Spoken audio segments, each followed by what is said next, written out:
board, and I do want to thank the City of Reading for hosting us here today. We always tend to enjoy their facilities when we have a meeting up in this area.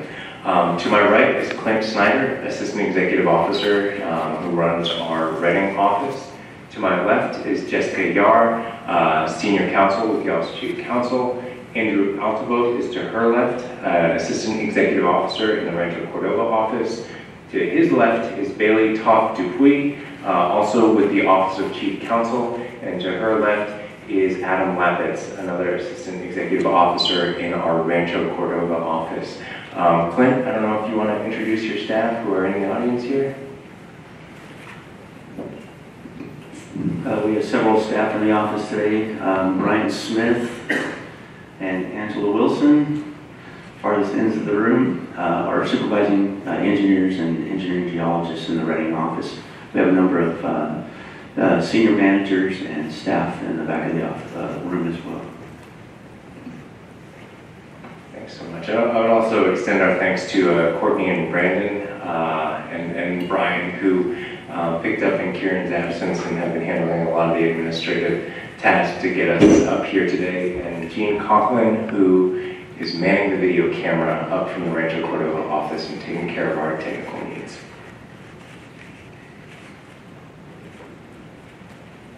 Thank you very much. Moving to agenda item 2, in order to conduct our regional board meetings in a fair and efficient manner, we will be proceeding in accordance with the meeting procedures that have been provided with a summary agenda and are available here at the staff table. And they're also available on request, and they're posted on the board's website and are summarized on the computer screens during breaks. Any questions or comments regarding these procedures may be directed to Brian Smith, Supervising Water Resources Control Engineer. Brian, raise your hand, please, so people know where you are. There you are. Thank you. Dr. Long, yes. If we could... I missed the pledge. Pledge of Allegiance. Yes, we're going to go to that. Dan, could you lead us the pledge, please? All right.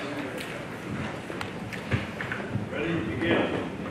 Allegiance to the flag of the United States of America, and to the republic for which it stands, one nation, under God, indivisible, with liberty and justice for all.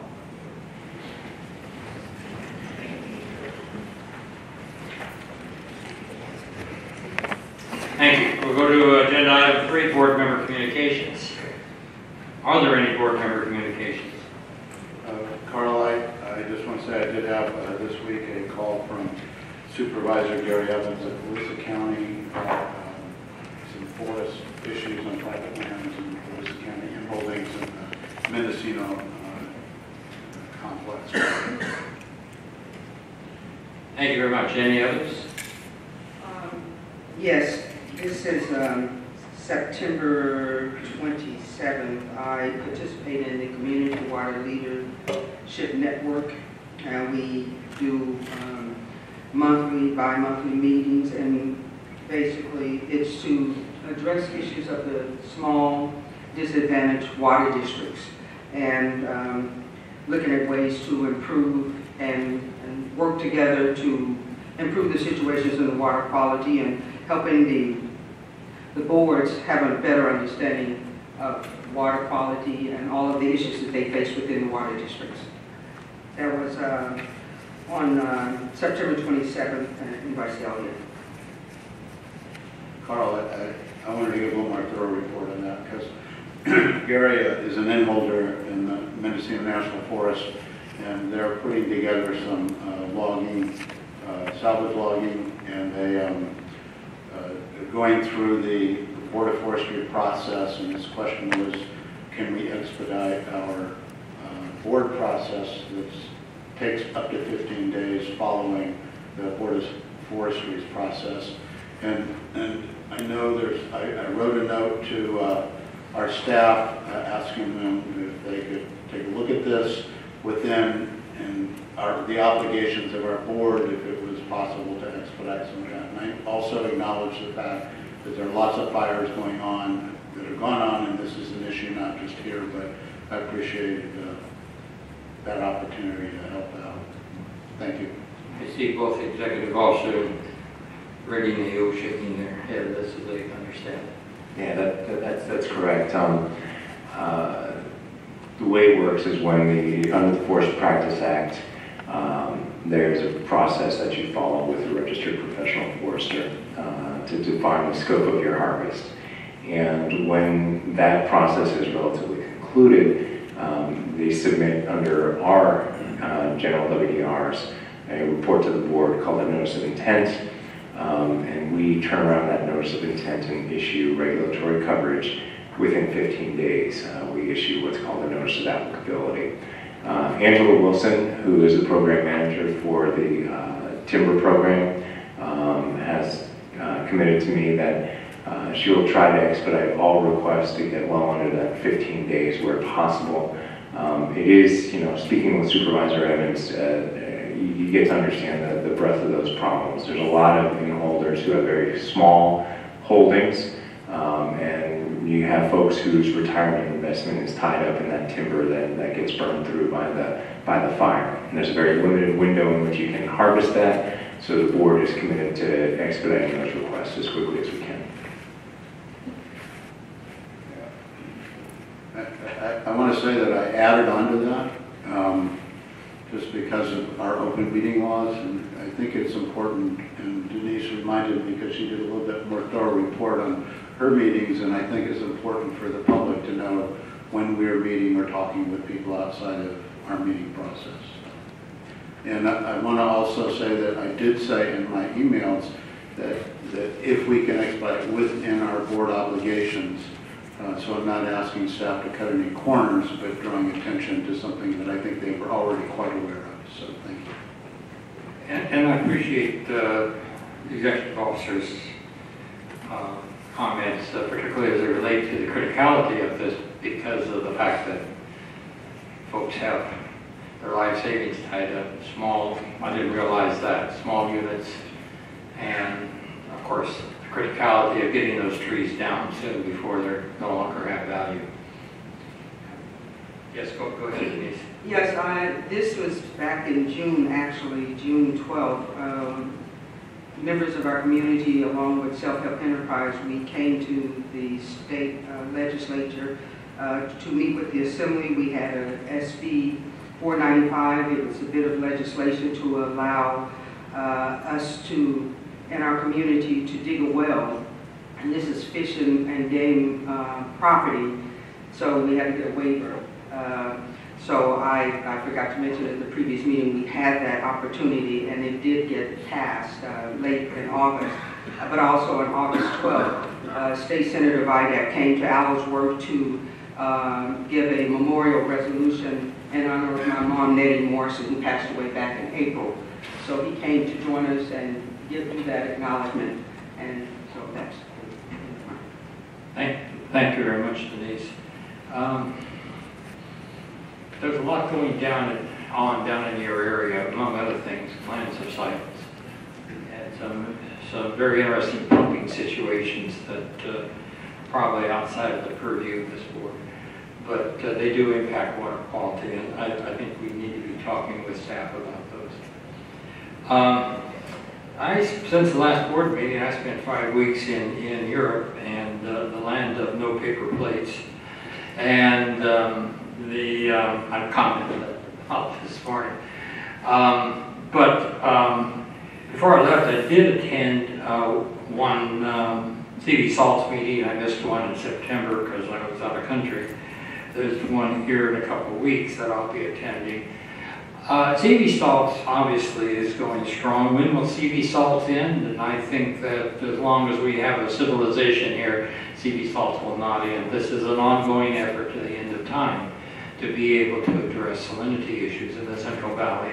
And even if we get to the point where we have operating facilities, policies that are in full effect, etc., there's going to be always operation maintenance issues, changes in climate and whatever that have to be addressed. So CV Salts is with us forever.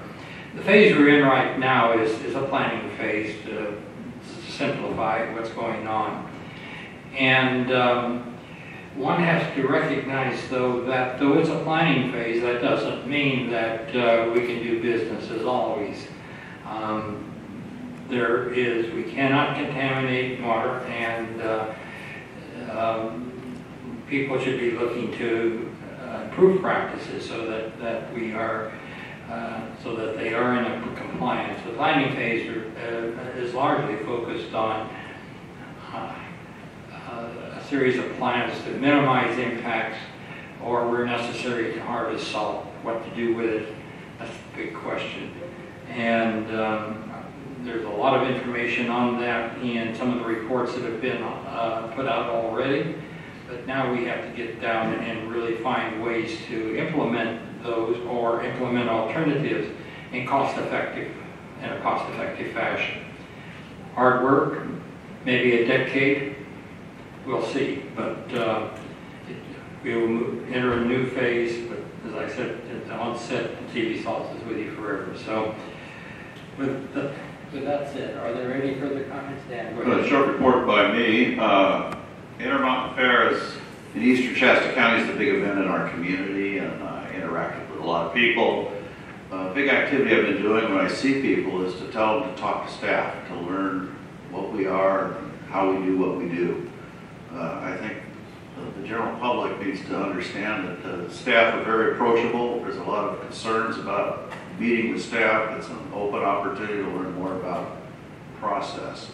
And with that, we get a lot of friends. I've heard good things about our Reading staff as well as the Rancho Cordova staff by people who've taken advantage of the opportunity to just call them up, make an appointment, meet with them, and learn how the process works and what your options are for living under regulations that we implement for clean water.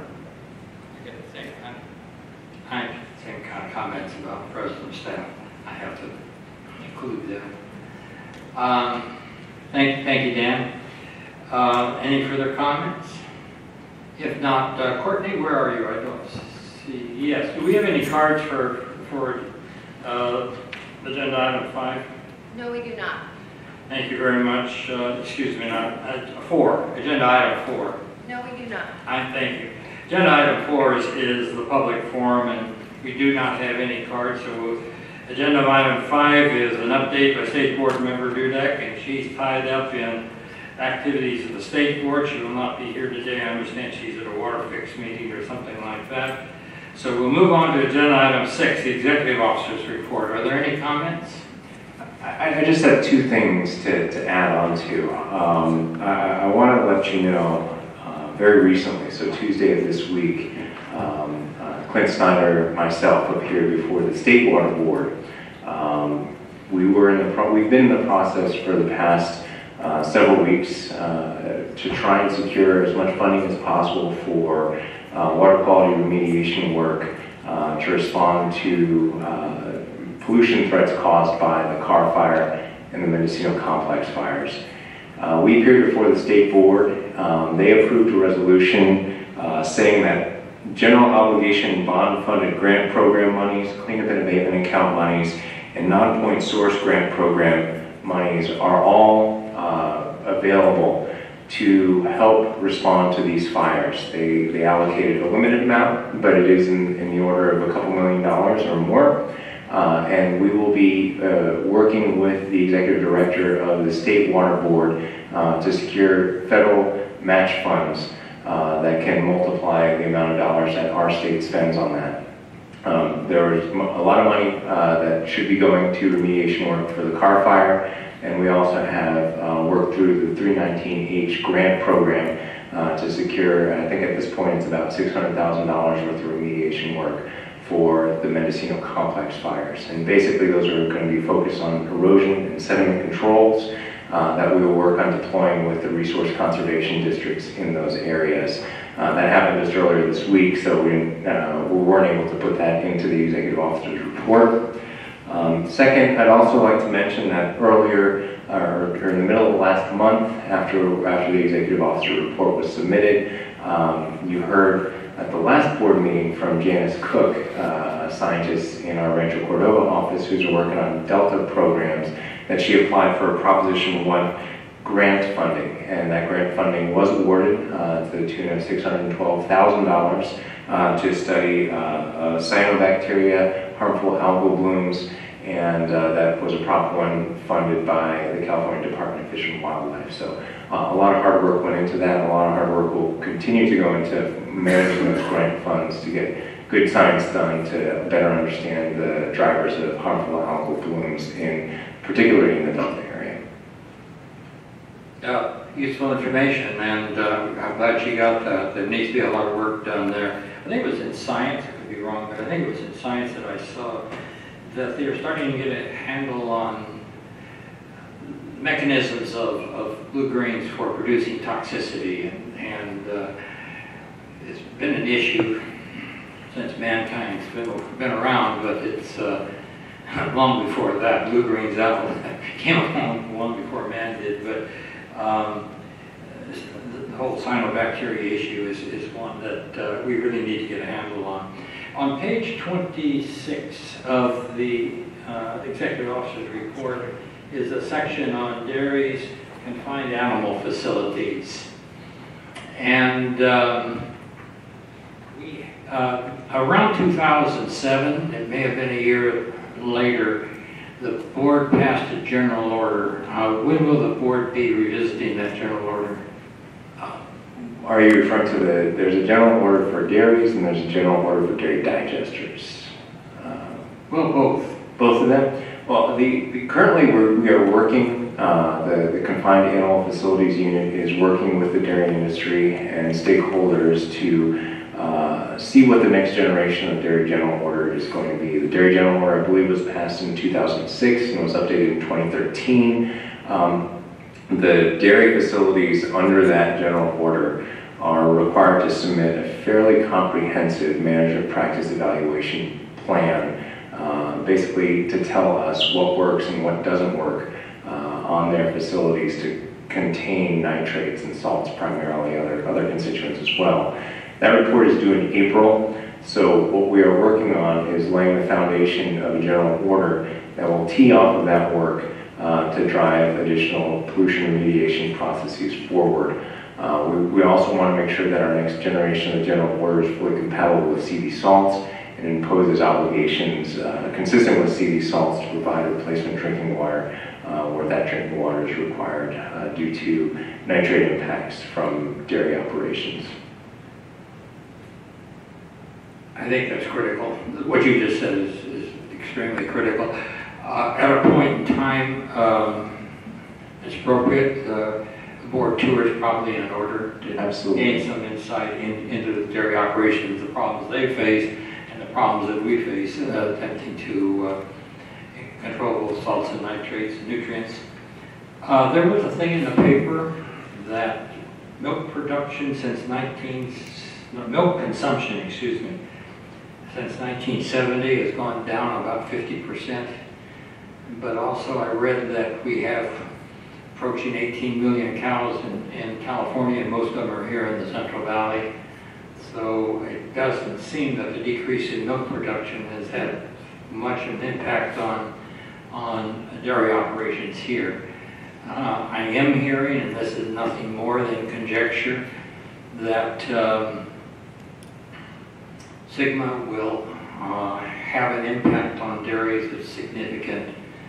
We can expect, I'm being told, maybe a 20% reduction in dairy operations. That's still an awful lot of manure being produced. It's whatever it ends up being, we still have a problem that's going to be continuing that we definitely have to address. Yeah, dairy production and dairy prices is looking at the economics of it. It is one of the most complex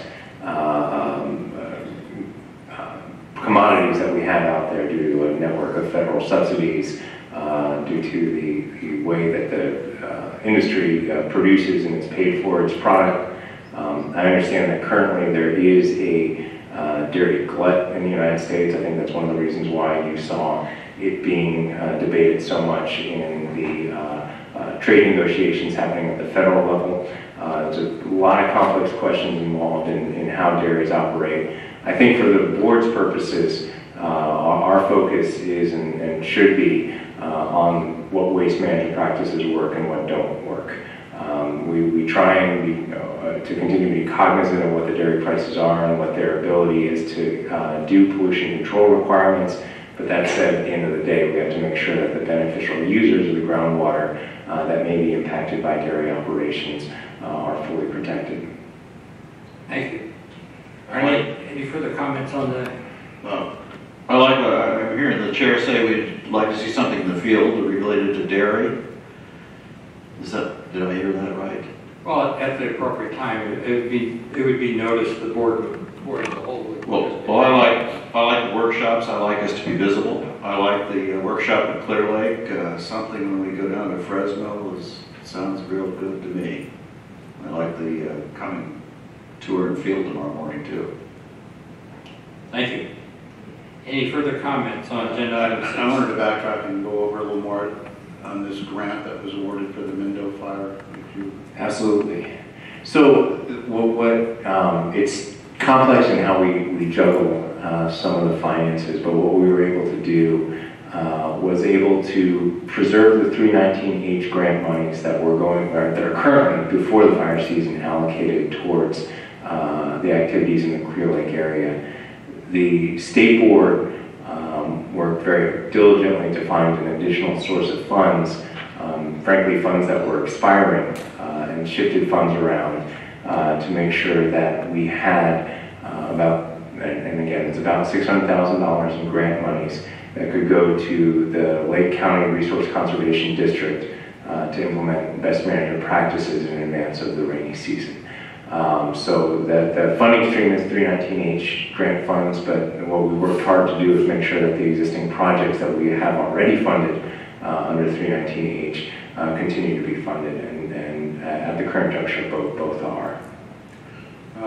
I'll just, if I could add quickly, that $600,000 was based on field assessments that the Rancho office staff conducted in the area. So they completed those assessments. They've identified the costs needed to treat specific areas. Those estimates totaled about $600,000, and then the state board was able to deliver. So it wasn't just a blind $600,000 being allocated to Lake County. And I know Jennifer's on vacation, I think, right now, but make sure, please, that Jennifer LeVay knows so she can report that out at the next week on Wednesday, October 10th, is the first meeting of the Clear Lake Blue Ribbon Coalition that was established under legislation by Cecilia Aguirre-Curry and Bill Dodd. And that meeting will also have, I hope, a brief report on the Mindo fire, and that's a good time to tie that into that, please. Absolutely. I'll note that and make sure that she'll have the support needed to deliver that report. For what it's worth, Jennifer LeVay is our non-point source program manager, so she was in the loop on those conversations. Holly Grover was the staff person managing the grant, and she was working hard to make sure that the existing projects continue to be funded. On the other side, doing the on-the-ground assessment of what the needs actually were to come up with that $600,000 number.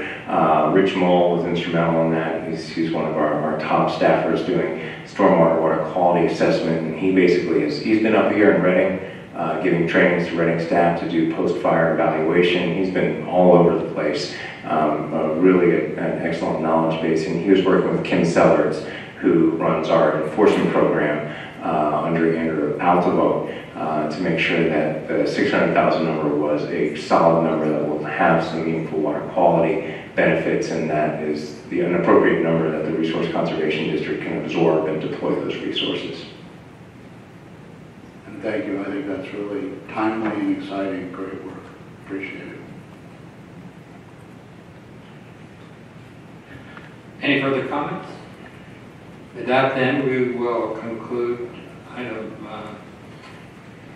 6 and move on to item 7, the Forest Health Activities Information item. This is the time and place for an update on the activities surrounding forest health and staff efforts to respond to the catastrophic efforts of wildfire.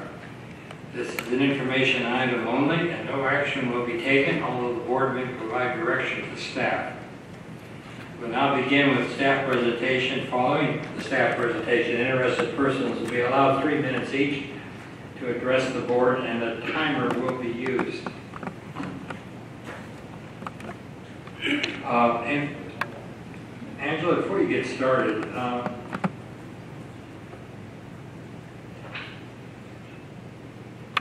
just the three big fires we had, Carr, Mendocino, and Ferguson, burned a total of over 786,000 acres, and I understand we've probably gone in the state well over 1 million acres this year, and I understand we went over 1 million acres last year.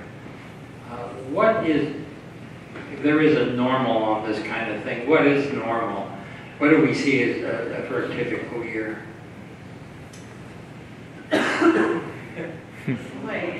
Yeah, I know, but we're not burning 1 million acres every year. And I know it's not in your script, but yeah, it actually for the last, I want to say, probably for the last 6 years, over 1 million acres each year has each been year. our average. I didn't realize that severity each year. That's unbelievable. Good. I'll have some more questions off the wall like that as we go on. All right. Thanks for the warning. So let's see. Make sure I've got everything up here. All right, so good morning, Chair Longley, members of the board, Angela Wilson, Supervising Engineering Geologist in the Reading office, and the board's Forest Activities Program Manager. I'm really excited to be speaking first today because that means you're all awake, and that's great. Are you sure of that? Well, here I am making some assumptions. So I'm presenting agenda item 7, which is a topic of forest health and the Central Valley fires. I'm sharing this item. Brian Smith, supervising engineer at the Reading office, is going to be presenting the second half specific to the Central Valley fires, so he'll be able to answer all your questions, Carl. I'm excited by that too. I should mention though that because we pretty much have sort of 3 separate presentations, and that's what you're going to see in your little booklets of the printouts of the presentations. So let's get started. All right, looks like it's working. So this morning I plan to discuss several topics related to forest health in California. And while forest health has been of increasing concern over the past several decades, I'm going to focus primarily on more recent developments, say over the last 6 or so years.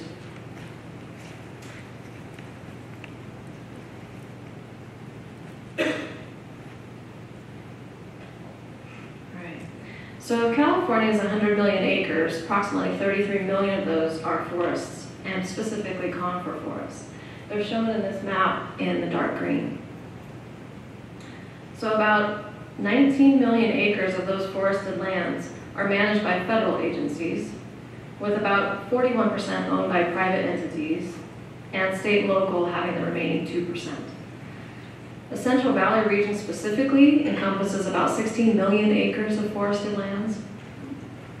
And if those statistics aren't already impressive enough, the topic of forest health actually includes a much broader area because it includes the wildland-urban interface, otherwise known as the WUI, which is typically mixed conifer, oak woodlands, and sometimes even shrublands and chaparral combined with rural residential uses.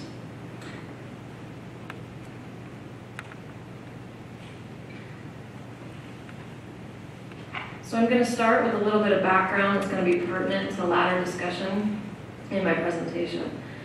So in 2012, with the passage of Assembly Bill 1492, it established a number of things. First, it established the Timber Regulation and Forest Restoration Fund, and it outlined a number of goals associated with timber harvesting regulation and forest restoration in the state. So timber harvest regulation is specific in this case to those activities occurring on non-federal lands. The implementation of AB 1492 was placed under the California Natural Resources Agency, and there are a number of implementation pieces that they're responsible for in conjunction with the Cal EPA. So AB 1492 supports and reinforces our existing review team process for timber harvesting activities on non-federal lands. That process includes CAL FIRE as the lead agency, includes Department of Fish and Wildlife, California Geologic Survey, and the regional boards. It also increased the lifespan of our kind of standard timber harvest plans from a maximum of 5 years to a maximum of 7. This is kind of our primary core workload, if you will, for the program. It requires just more inspections than those conducted prior to 2012. And it has language in it about transparency, efficiency, and accountability, as you might expect. It provided some additional staffing for all 4 of the review team agencies, and it provides grant funding for forest restoration to be distributed by those agencies. And there's also, finally, an annual report due to the legislature every January. It's publicly available. I even gave you the website just in case you need some evening reading. So it took us a couple of years to really get up to speed in implementing 1492, getting the staffing, getting everybody on the same page, identifying our stakeholders and the public participation part of AB 1492. It took a little while to get up to speed, but we're now starting to see the results of some of those efforts. One of those things just went live this last Monday, which is an online submission form for timber harvest plans and exemptions to the forest practice rules. It's a pretty big deal, frankly. We've been using paper for a very long time, and the plans can be 200 pages of paper. It's a lot to take out in the field, run through when you're trying to figure out where you're at. So we're excited by that. We've absolutely increased inspections across the state, across all the agencies. We've worked on increasing review team collaboration and coordination. And in part, to achieve that, we developed an interagency training system and online portal for training, and we've been conducting trainings for the interagency team, as well as for stakeholders, licensed timber operators, and registered professional foresters. And we've also been having discussions on permit synchronization opportunities. So while the topic of forest health crosses over and has the potential to affect a number of Water Board's programs, including stormwater, our swamp, basin planning, TMDLs, 401, etc. For this discussion, my focus is primarily on the Forest Activities Program and the non-point source programs, since it's likely that future forest health and vegetation management work will affect both programs significantly. So the Central Valley Water Board's non-point source program has 8 priority projects identified in its fiscal year 18-19 work plan. Those include things like erosion and sediment control efforts, work associated with grant projects, specifically the 319H grants that Patrick was just speaking about, and TMDL implementation projects. All 8 of which are to be completed with approximately 3.3 staff. And that's funded through the Federal Clean Water 319H funds. The Forest Activities Program staff conducts in excess of 166 inspections a year. Last year, our team produced 187, so yay for us. And we oversee multiple timber regulation forest restoration fund grants. We participate in Board of Forestry rulemaking efforts, as well as engage in activities like the watershed-based plan development that we're working on in Battle Creek. We do that with 11.1 positions assigned to the program. I should mention here, though, that while the Timber Fund provides some of the funding for our program, we are not solely Timber Fund funded. Will the Battle Creek watershed plan provide a template for other areas that might have been burned? That is our goal. It has been, it's a new process for us to engage in that, and we've learned a lot over the last couple of years of working on the development.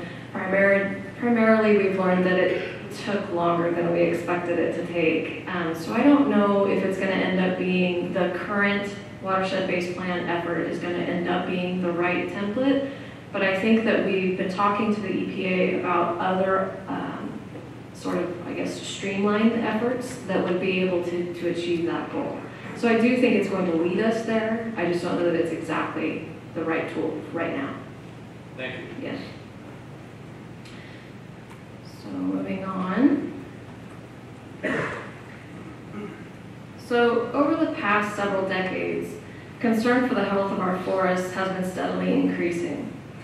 Unfortunately, but perhaps predictably, opinions, and even opinions based on scientific studies, differ on what could and should be done. However, what nearly everyone seems able to agree on is that our forests need attention, and that something must be done.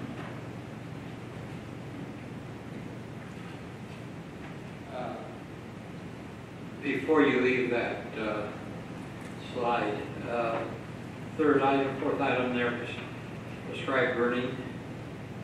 I saw a news clip that, in fact, forestry is putting together 10-person teams and hiring now to simply do prescribed burning. And what happens has happened in the past. They've had teams, but they get, during the fire season, they get pulled away.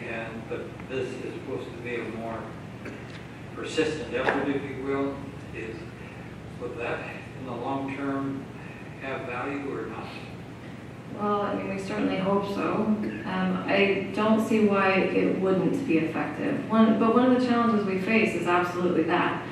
You know, when a fire comes, like the Carr Fire, the Delta Fire, and the Mendocino Complex, and it comes all at once, or seems to come all at once, it really draws all the resources away from the agencies that are otherwise engaged in some of these other activities. And so it does impact our ability to get those things, you know, make progress on some of those. I think all of the agencies involved are starting to recognize that that's just our normal now. And so we have to find ways to work around that issue. And so I think the identification of those specific teams is an attempt at that. Thank you.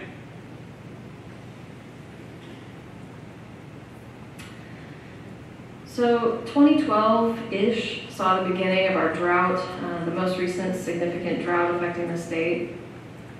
And in January of 2014, Governor Brown declared a state of emergency and directed all state agencies to respond to drought conditions. That included the 25% mandatory water reductions we're also familiar with. So during that time, the state was also experiencing a large outbreak of insects that attacked and killed drought-weakened conifer and hardwood trees. This was primarily in the southern Sierras. This infestation increased already high levels of fuels, adding up to increased wildfire risk.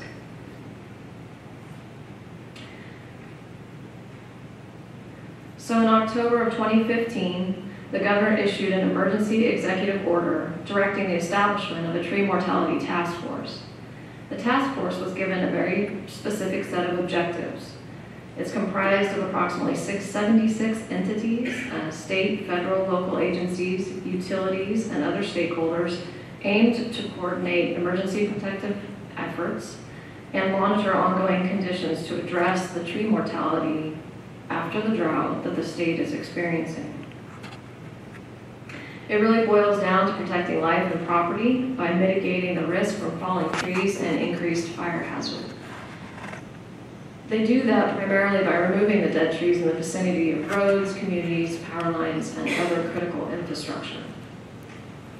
The task force was also given goals, including to identify high hazard zones. This is areas where elevated tree mortality and high fire threat combine. They were also to identify projects for funding, evaluate the extent of threats and hazards within watersheds to support landscape level planning, monitor mitigation efforts in any new arising mortality, and map those high hazard areas for planning use.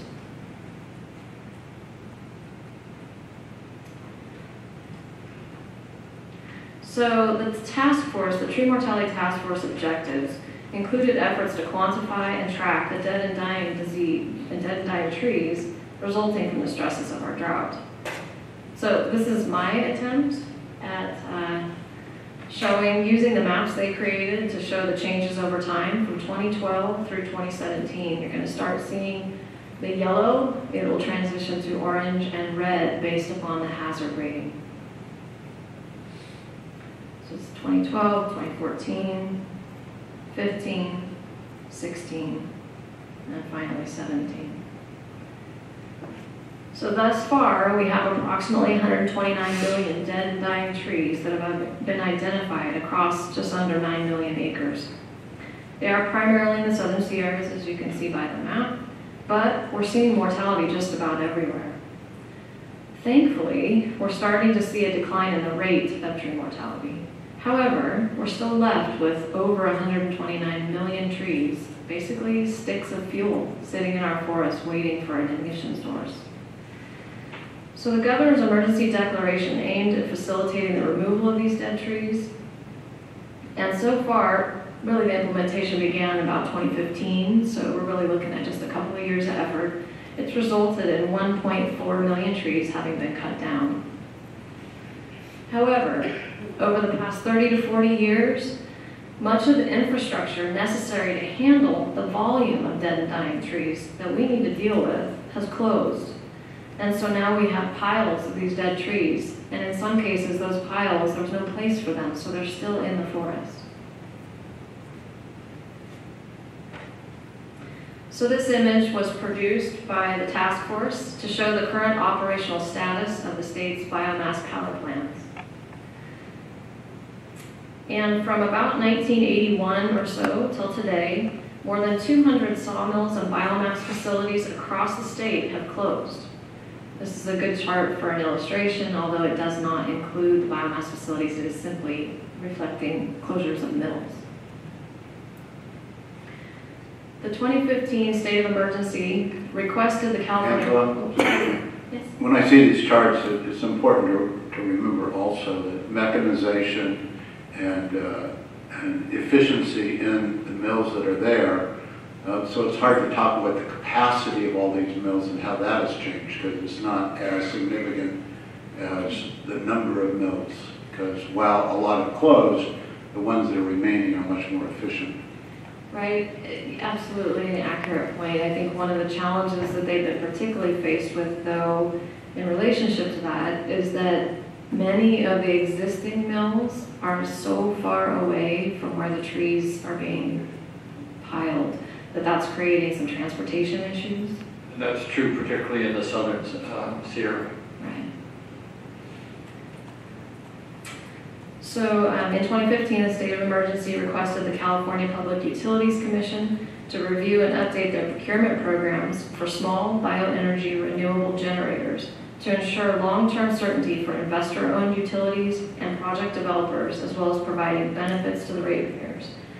As we see in the map on the right, it's a little bit difficult to see, but the pink plus signs are active development of biomass power plants. You can see there's one in Modesto. There's a number of them coming up into, you see the northern Sierras outside of Chico. So that is good news for managing those millions of trees where the transportation distance is excessive to the other existing power plants. And I should note Now, too that the green circles To are... go back on what you're saying, you're talking about, what was the nomenclature? These are renewable bioresource units, or what was the title you put on that? So the term that the task force uses is just biomass power plants. Biomass. Biomass power plants. And is there legislation recent on that, or an edict by the governor, or what? Yes, that was part of the 2015 Governor's State of Emergency Declaration. Okay. It's also embedded into the 2018 Forest Management Task Force directives, which I'll be talking about in a minute. Okay. Yeah, I'd like more details on that later, not now. Okay. Thank you. And then so I was just going to mention that if you can see them, the green circles are the ones that indicate where the currently operating plants are.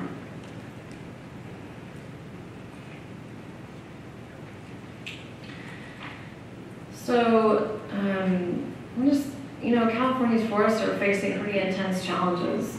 I just wrote down some of those to kind of get us thinking. We've actively suppressed fire for more than 100 years, leaving our forests to accumulate fuels with little to no relief. We've dissected them, allowing home building in remote areas of the forest and the wildland-urban interface, almost use WUI too. We've recognized the effects of climate change and resultant species shifts we're likely to see. We extract forest resources for economic benefit and recognize that allowing those activities helps provide access to fight the inevitable fires. And at the same time, we want clean water, healthy fish populations, and we place a very high value on green forests with diverse animal and plant species, rejecting the burned landscape as aesthetically unappealing. Speaking more about value, conifers have commercial value in the state. Oak woodlands, shrublands, and chaparral have none or next to none. So this results in a lack of incentive to expend effort and money to manage those vegetation types. We also have rigorous permitting in response to significant natural resource degradation from historic extraction and harvesting practices. Engaging in increased fuels management and timber harvesting activities, forest management activities, brings along with it a risk of liability, especially associated with prescribed burning, as you can probably imagine. The federal land management agencies face lawsuits frequently on their forest management proposals. As I just spoke of a minute ago, we have a lack of sawmills and biomass facilities. We lack the number of experienced workers and folks interested in engaging in the hard and physically demanding labor that's associated with forest management activities. Federal agencies, land management agencies specifically, lack funding and staff and support from the current administration. So we understand that fire is a critical part of the ecosystem in California, but we have some difficulty repressing our instinctual fear response to fire, and the values we place on human life and property make us strive to suppress fire at sometimes exorbitant costs, both in dollars and human lives. So while we all probably recognize this, since 1944, Smokey the Bear has been one of the longest running and most successful public awareness campaigns in the nation. It's absolutely accurate because more than 90% of fires are human caused. But this campaign kind of helped lead us down the path of seeing fire as an enemy and not a tool.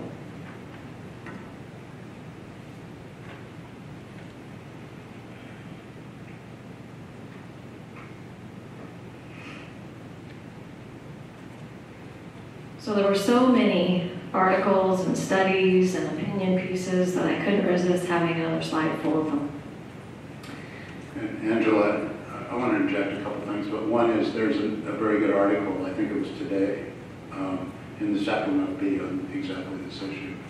So if people want to take a look at that Yeah, great. issue. A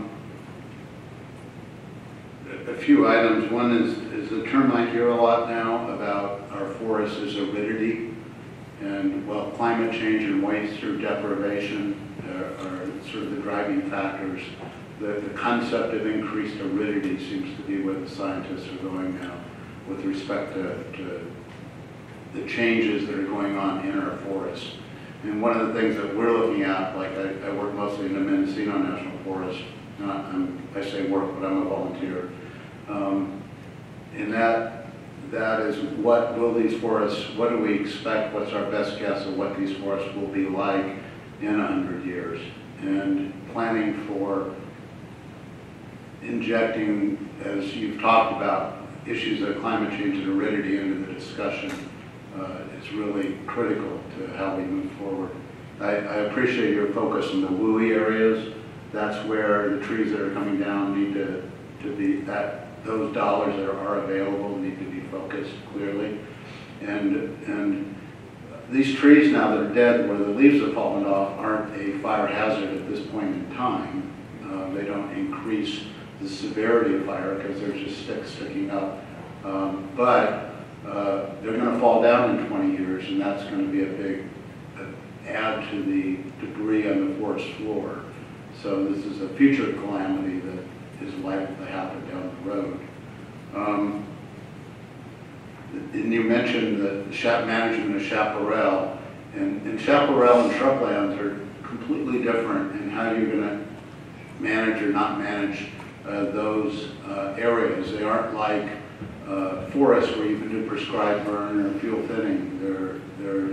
It's always critically important to ensure that those are separate discussions in that what you want to accomplish and how you might accomplish that are significantly different in managing the shrub types.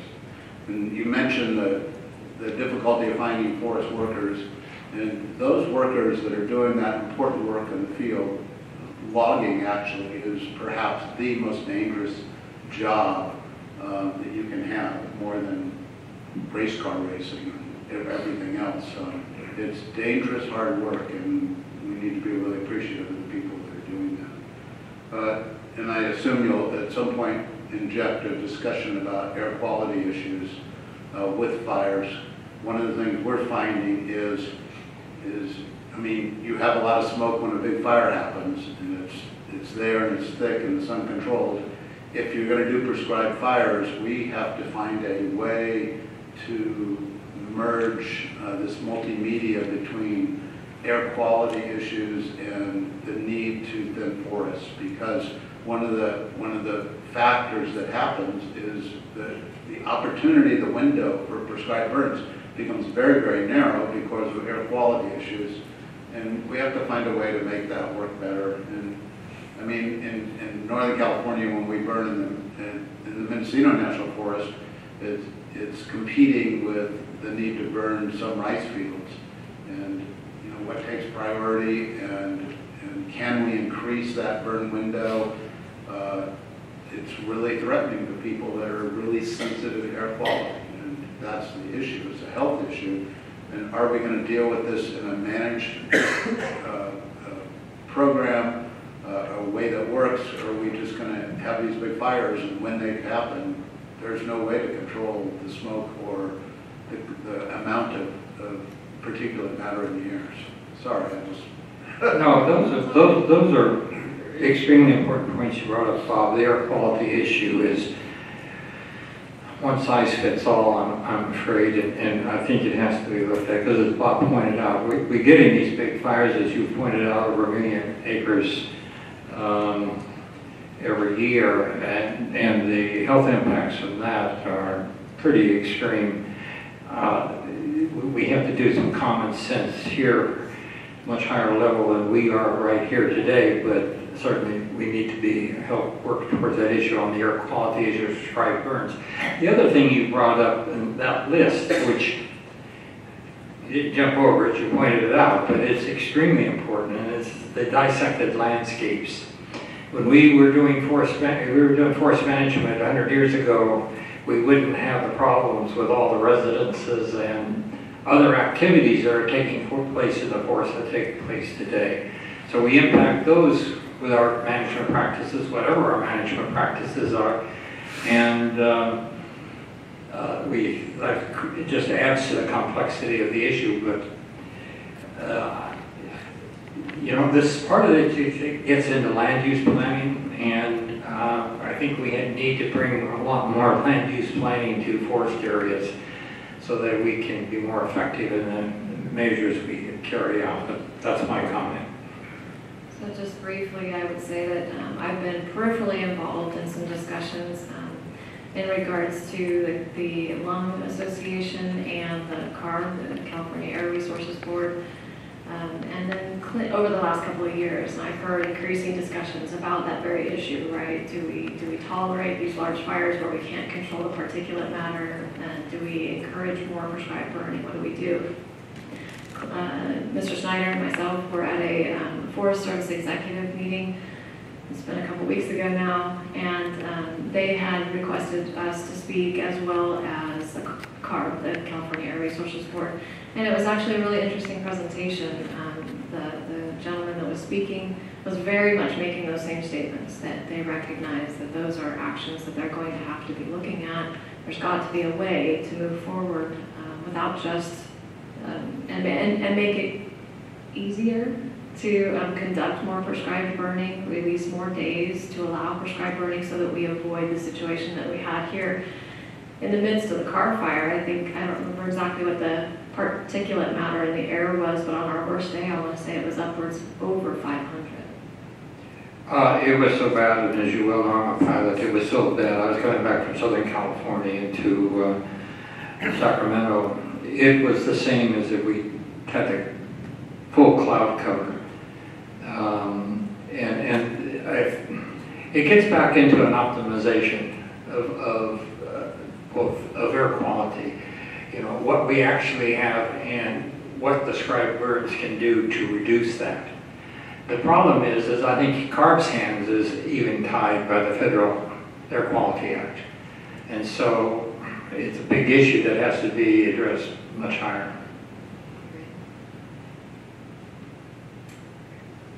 All right, so I'll jump back in. So one of the more commonly heard pronouncements regarding California's forests and our fire situation is that the fires are becoming larger and more severe, and that human-caused or contributed climate change is at fault. However, just a reasonably quick search of published studies will also turn up results that argue that our fires are not larger and more severe than pre-European times. The point here really is that what is certain is that the data show more than 90% of fires are caused by humans. If we combine that with our state's ever-increasing population, expansion into the wildland-urban interface, on top of a century of fire suppression, and resultant excess fuel loading, we can see that fire is going to continue to be an issue for California regardless.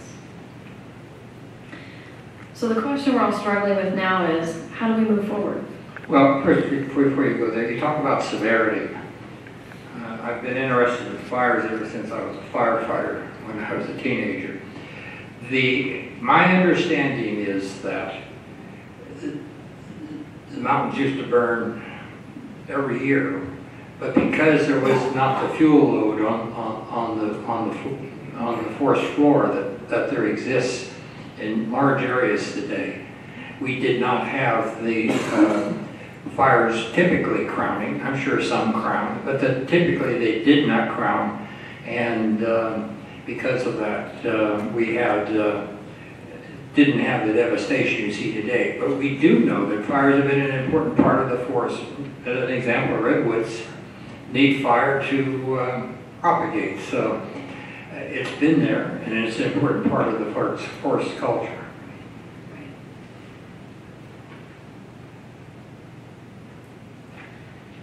So, bringing us to current activities. In May of this year, the governor issued another executive order, this time more comprehensively addressing numerous issues surrounding the health of our forests. The order established the Forest Management Task Force to protect the environmental quality, public health, and economic benefit that healthy forests provide to California. The Forest Management Task Force absorbed that tree mortality task force that had been in existence for several years to address a number of goals. I'm just going to kind of run through those. Specifically, they're to implement the governor's order with the recommendations of the California Forest Carbon Plan in mind, to strategically coordinate the state's investment in forest management, to expand and improve forest management to enhance forest health. Here I just want to mention that that's very specific in the order, that the current level of forest management activities, which is approximately 250,000 acres per year, the order directs that be doubled to 500,000 acres per year. The goal is to minimize regulatory barriers for prescribed fire, forest health, and fuels reduction, expand the use of prescribed fire across public and private ownerships, increase public education and awareness of the importance of forest health and resiliency, encourage capacity building in forested communities to support the implementation, and incentivize innovation in the forest product and building industries to utilize material from forest health and fuel reduction. I want to note that there's also a website for that task force, and I'm going to just point out that it's not a task force, it's the task force.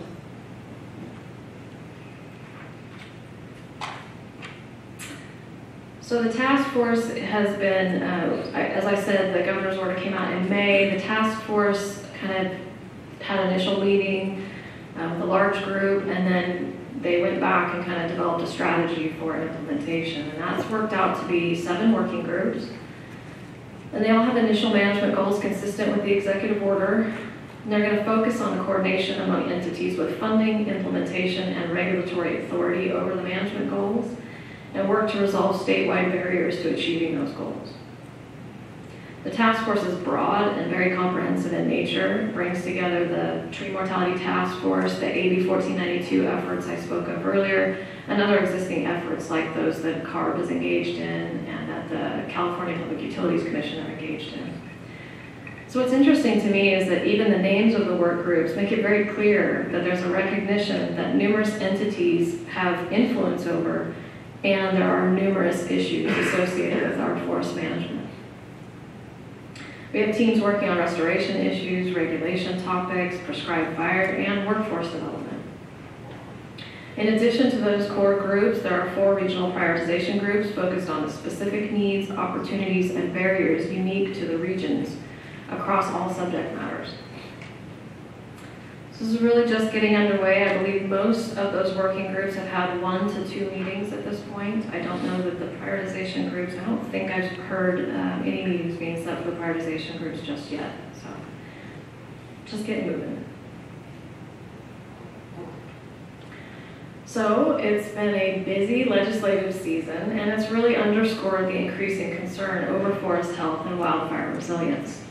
There have been more than 12 bills signed by the governor related in some way to forest health in recent weeks. So I'm going to focus on 2 in particular, Senate Bill 901 and Assembly Bill 2551.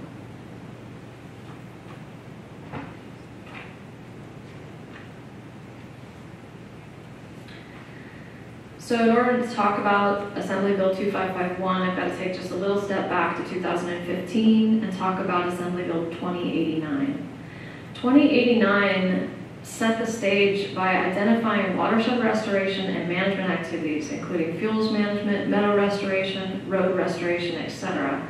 It made those projects eligible for funding on the same footing as other California water project critical infrastructure.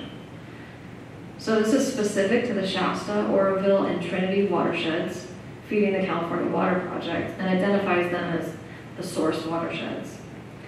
Board members may recall that Lori Wayburn from the Pacific Forest Trust provided a presentation on the source watersheds at our December 2017 meeting.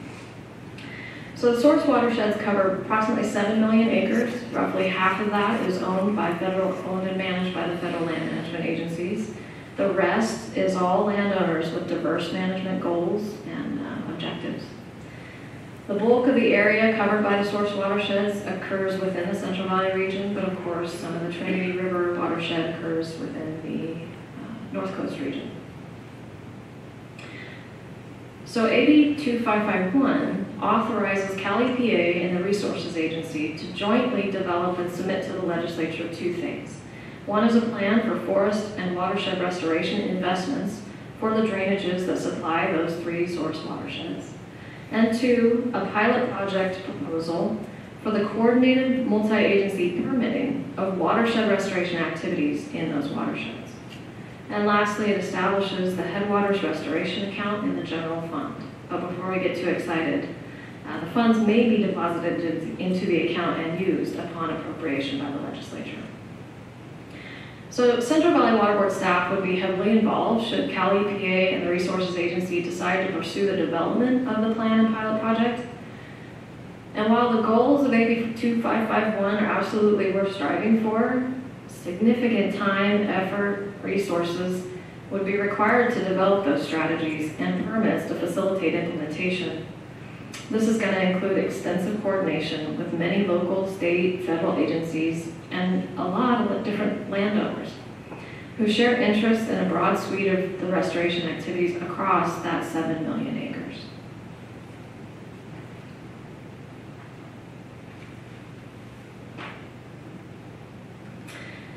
All right, so now I'm going to move on to the big one that's been in my sights for a while now. Senate Bill 901 is a very expansive piece of legislation, and it's responding to the last several years of wildfires, as well as concerns that forest and fuels management are effectively out of the reach for many small landowners. The bill's provisions will affect several areas of water board responsibility, including areas we currently have no program or resources for. Senate Bill 901 establishes the Wildfire Resilience Program, This is a program that's directed to CAL FIRE to help non-industrial landowners by providing technical assistance on fuels reduction, forest health, reforestation, and the permitting process. So there's several other activities, areas of changes in the bill that are going to affect, for activities that are conducted under the Forest Practice Act and rules that we base much of our Timberland General Order waste discharge requirements on. This includes several changes to the Working Forest Management Plan and the Non-Industrial Timber Management Plan, allowing multiple landowners to participate in one plan. So we're currently looking at the general order to make sure that we've got a process that allows for facilitating that. We've got a couple of exemptions that the Assembly Bill 901 addressed and made changes to. One is for a small landowner exemption. It's been expanded. It now requires, we're given 7 days notice to conduct inspections on those small landowner exemptions. It also has a piece in it requiring evaluation and reporting annually. There's also one other exemption, which is the fire prevention exemption. So a step back just a little bit, exemptions are held to certain operational restrictions. And primary to that, from our perspective, is that roads and watercourse crossing development is not one of the things, not in part of what you can do under an exemption. However, SB 901 kind of broke the mold, and it's allowing road building to occur under the forest fire prevention exemption. There are certainly, we worked to put in some limitations on that, so that there's a number of conditions associated with it. There's limitations to that road building. But nonetheless, that also requires additional inspections, potentially enforcement, and also included in that evaluation and annual reporting piece. The bill also encourages prescribed fire expansion. This is going to probably require some examination on our part to make sure that there's any appropriate permitting is addressed. And then finally, 901 requires utilities to implement comprehensive fire prevention plans, including improvements to utility infrastructure. I'm going to talk about that a little bit more next. Angela, do you have the sponsors of those bills available? I always like when I put those bill numbers down to have who carried the bill. Yes, 901 was Assemblymember Dodd, or Senate Member Dodd. Yeah. 2551 was Member Wood from Healdsburg. And I'll note that 901 is actually like an amalgam of about 6 or 7 pending bills, and I don't know all the names of who was carrying those. Dodd was essentially tasked with a big role in that. absolutely putting them all together and bundling that thing and moving it forward. Thank you. All right, so I'm going to talk a little bit about utility corridors, power lines. So utility corridors crisscross the entire state, as we can see in the map, of roughly 43,000 miles of what are effectively, from a water quality standpoint anyway, rural, non-surfaced roads. With roads representing the #1 contributor of sediment to our surface waters, utility corridors are of a special concern. The most significant difference between your standard rural road and a utility corridor is that roads can generally be placed strategically to avoid watercourses and steep slopes, for example, whereas utility corridors really need to go in as straight a line as possible. Guy Chatelet, an engineering geologist in our Reading office in the Non-Point Source program, for the last couple of years has been working with the Western Area Power Authority, Pacific Gas and Electric, Reading Electric Utility, and other utilities in the region to update and improve their erosion control manuals and practices along their power line corridors. This effort is focused on maintenance of existing roads, but is applicable to vegetation management and fire disturbance as well. This work relies mostly on voluntary cooperation by the utilities and is not based on a permit. The utilities have generally accepted the approach and have started to improve conditions at sites that we helped prioritize. So because there are many miles of these roads, this effort is going to require several years to fully address the problem. And then, at least partially in response to the 2017 fires, PG&E is currently in the midst of implementing a pretty controversial vegetation clearing program across 7,000 miles of power line corridors in the highest fire risk areas of the state. And then on top of that, with the passage of Senate Bill 901, utility companies are now required to put together vegetation and wildfire management plans, including developing best management practices across the 43,000 miles of corridors in the state. We expect the development of such plans to require permitting, most likely at the state board level, with implementation, inspection, and enforcement falling to the individual regions.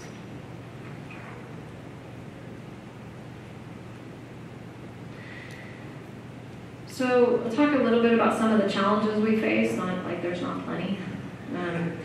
But currently the board's most common permitting system operates on a project-by-project level, with the board's MS4 permit being a notable exception of more of a programmatic permitting approach, and with the federal non-source permit development project following the same footsteps to handle these larger scale efforts across millions of acres and avoid that project-by-project approach.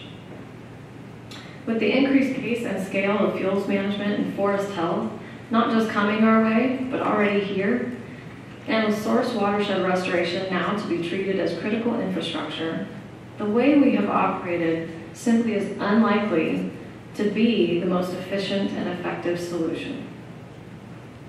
We must recognize that the shift in focus and emphasis on increased pace and scale of management activities inevitably means short-term impacts to water quality. That's going to be from those increased land disturbance activities, but it's a balance between short-term impacts and long-term gains.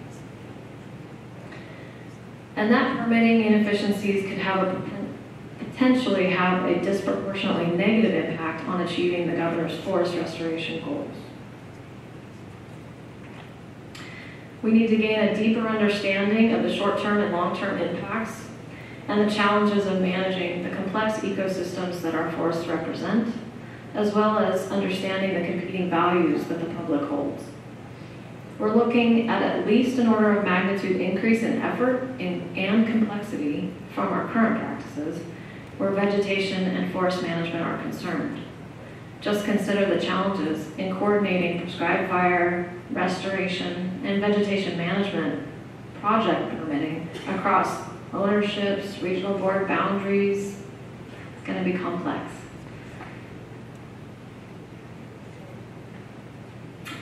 So good news. Fortunately, the board's not being taken completely by surprise. An emphasis on watershed management, that more holistic approach, can be found increasingly in our thoughts and actions. CV Salts, Battle Creek Watershed-Based Plan are all good examples of that. We're moving towards a programmatic approach with the Battle Creek Watershed-Based Plan, the MS4 permit, the upcoming proposal for the federal non-point source permit, and we're working in conjunction with the Lahontan Board on that. We're seeing and engaging in the improvement of and ensuring we gain reliable access to advanced technologies with the web-based CalTree system I mentioned, our cannabis identification and prioritization platforms, etc. We're seeing expanded availability of up-to-date, high-quality aerial and satellite imagery, and new and promising water quality sampling technology and methodologies. We're tracking potential modification of the 2017 Timberland General Order of Waste Discharge Requirements based upon data gathered on enrolled projects. And we continue to be engaged in statewide board forestry rulemaking efforts where those rules may impact water quality. We're also seeing an increase in funding for forest and vegetation management activities. So I see this point in time as representing an opportunity. It's an opportunity to engage in developing a path forward for our forests and our wild and urban interface, our shrub and oak lands and chaparral lands, that will ensure the quality of waters coming from those lands are clean and abundant, and that those lands are as resilient as we can make them in the face of global climate change. We expect to see an increase in funding availability to assist us in moving forward. And with the recognition that source watersheds are critical infrastructure comes the opportunity for that truly holistic watershed management I was mentioning. We certainly have a better understanding of the limitations or areas where we face unknowns and now have more support efforts to address those limitations. We have support for tools that increase our understanding of the complexities inherent in managing such a complex landscape. And we now have advanced technological tools or are currently in the process of developing them. But probably most importantly, we have agreement from a wide variety of stakeholders, a common focus, if you will, that forest and vegetation management is crucial. And with the board's charge to protect the state's water, life's most valuable resource, and the wide support for action, now is the time to chart a path forward with our partners. So we come to the end of my presentation, but is it really the end? It's not. It's just the beginning for a new path forward for our state's forest lands.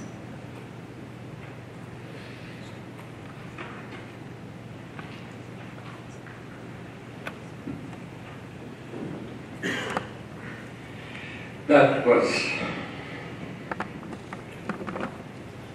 can't find a word to describe it, a tremendous presentation, but it just points to so much work to be done that it's kind of incomprehensible. And a lot of barriers to get to where we have to go. That's what I feel about it too. Thank you very much, Angela. I don't believe we're done with this, and I'll take questions, and we haven't done cards yet, but you have a couple of other PowerPoints. We do. Brian Smith will be up next. Maybe what we should do before we go on the other PowerPoints is take questions, comments from board members, and do the cards, because the other PowerPoint, one focuses on the car fire and the other one on the Mendocino, and they're more specific. So what we'll do right now is I'll take any board member comments. Yes, Bob? I just have a question about the Timberland General Order and this fast-moving environment. Is it current? When's it up for an update? Does it need to be addressed sooner? So the Timberland General Order was adopted in June of 2017, so it's very new. We did put in quite a bit of new information. We used a lot of the new information relative to the post-fire salvage situation to revise that, or to build that general order. So we don't anticipate that we're going to be ready to bring it back to the board for maybe another year. I think we need a little bit more time to truly evaluate the effectiveness of the order. Thank you. I just wanted to thank you for the presentation too, and I hope you're having fun. You're certainly on the cutting edge and a lot of stuff going on, and that's always kind of exciting. And so I am kind of looking forward to the follow-up charts with lots of lines and timelines and strategic thinking about how we move forward. So. No, more charts. Okay. Thank you. Just, Angela, I think it was a great report. The problems are here before us. You laid out the plans, the task force, the opportunities and the potential funding. So I'm really hoping that out of that, we will be moved forward in a positive direction, but it was an excellent presentation. Thank you. Are there any, I have no cards for this item. Are there any members of the public that wish to address the board on this presentation? Seeing none, let's go forward.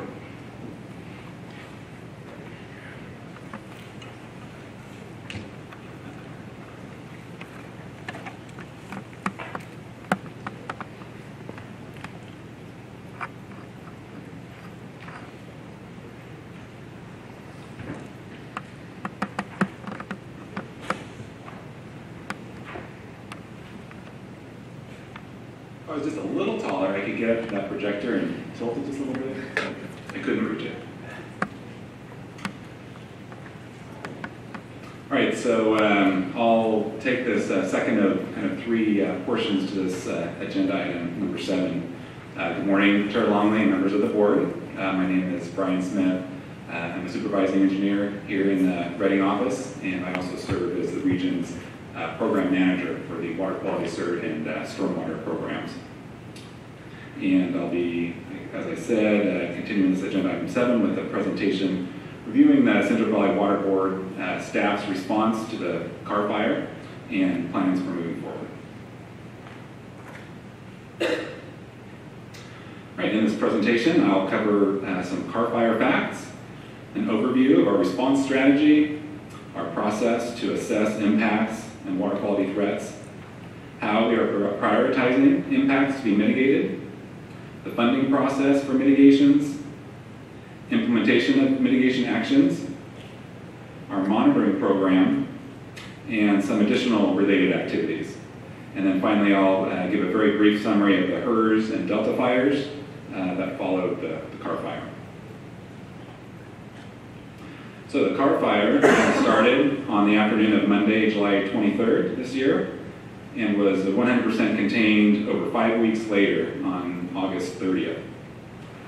The fire started at Highway 299 and Carr Powerhouse Road near Whiskeytown National Park, west of Redding in Shasta County. It was caused by sparks from the steel rim of a flat trailer tire scraping on pavement. Over 5 weeks, it burned almost 230,000 acres, 1,077 homes were destroyed, and there were 8 deaths attributed to the fire. It was the 6th most destructive fire in California history and the 7th largest. It produced a fire whirl equivalent to an F3 tornado with 143 mile-per-hour winds and was up to 18,000 feet high. The fire resulted in state and federal emergency declarations. If you can hit that one, Adam. Got it. YouTube open up. Can you minimize that back? Just on the bottom of the next one. Just skip it. Yes. There you go. Just skip the ad. Okay, this is a video of a car fire simulation projected on a sand table and illustrates how quickly the fire spread and how vast the burned area is. The fire started on Monday, July 23rd, and on Thursday, July 26th. My timing's right here. There it is. It jumped the Sacramento River and spread into the city of Redding. 38,000 people were evacuated.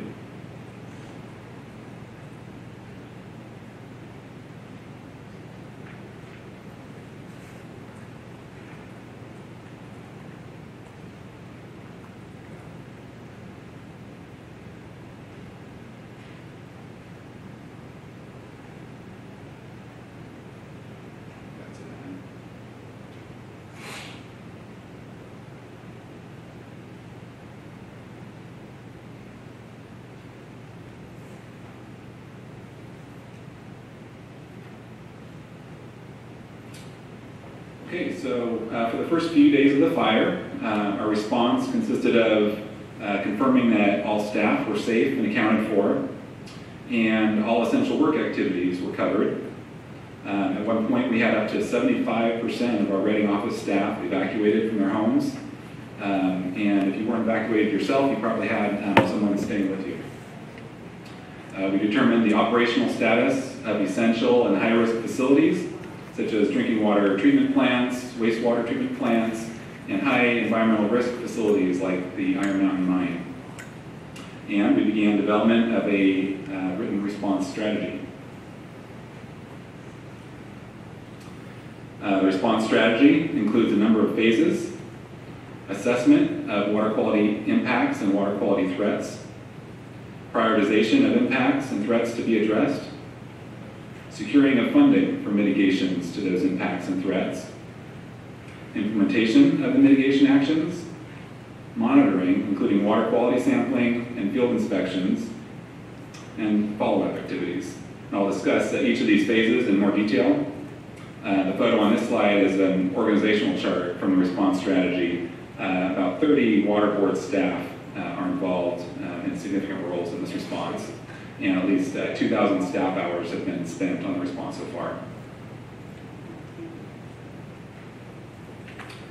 So the first phase of the strategy implementation was the assessment step, and we broke into 4 teams.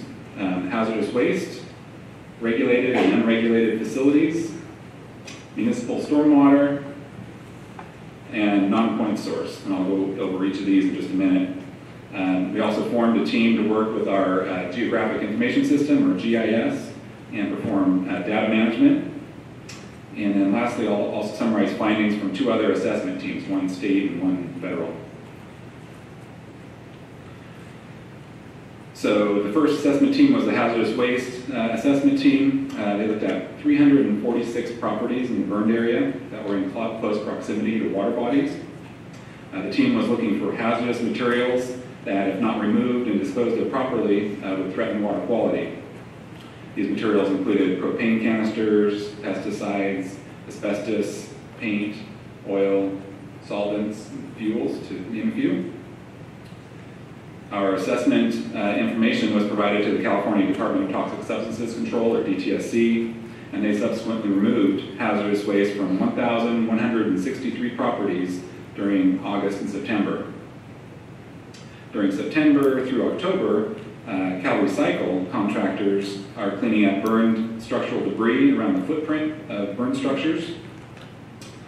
Property owners who opt out of the Cal Recycle cleanup program have to complete their own private cleanups by the middle of November. Any of those owners who fail to complete the cleanup are placed in the county's mandatory abatement program and receive cleanup during November and the beginning of December.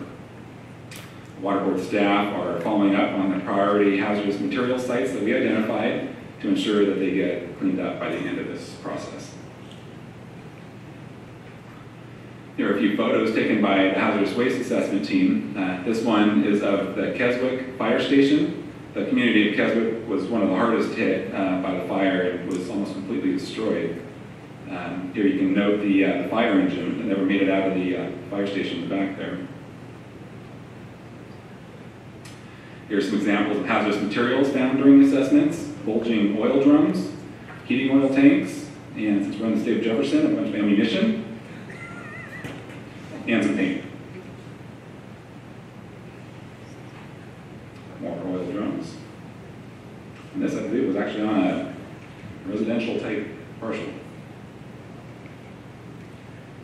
Okay, our second assessment team looked at our regulated and unregulated facilities in the burned areas to identify water quality concerns. Some examples of facilities were drinking water treatment plants, industrial facilities, mobile home parks, schools, electrical substations, and marinas. This is a sand and gravel quarry that is regulated by our office. Note the rockline stormwater channel kind of running through this north to south through the center of the slide there. During firefighting activities, an access road was bulldozed right through it. And this is an example of facility damage that needs to get repaired before winter. And there's a number of extensive dozer lines like this, where the bulldozers have come through and bladed a road, like this throughout the fire area. Here's a sewage treatment system that serves an area of Whiskeytown Lake, burned above surface anyway. And here's a photo of the Oak Bottom Marina at Whiskeytown Lake. The fire damaged the docks and sank a number of boats that have now been removed.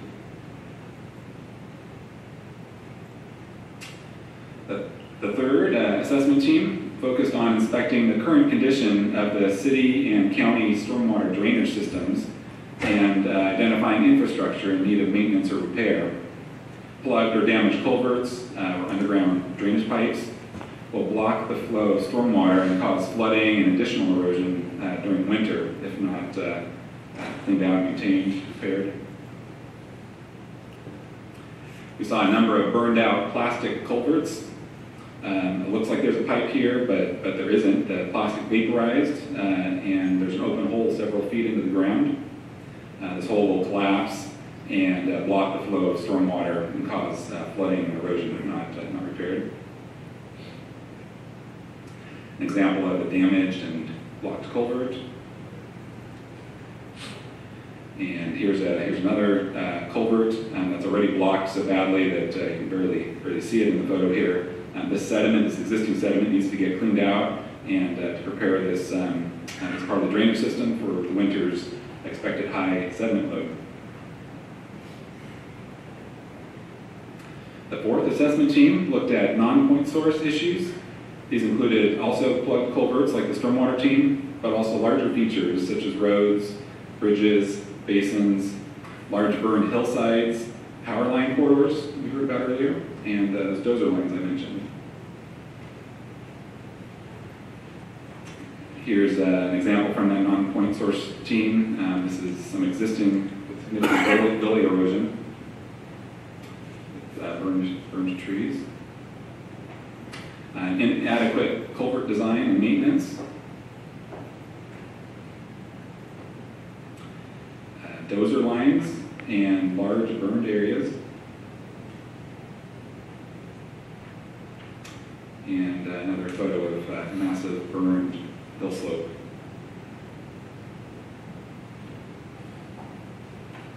Okay, so here's the final tally from the 4 assessment teams. 1,020 points were assessed. Almost 400 of them characterized as high or moderate water quality threat.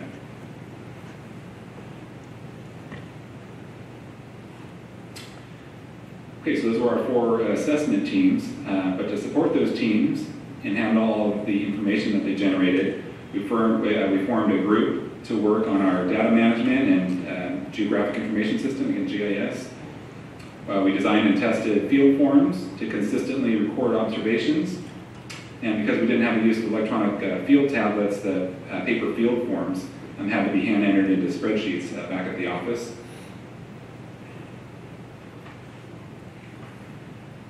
The spreadsheet information and other data about the fire was used to feed our GIS mapping system to help visualize the information.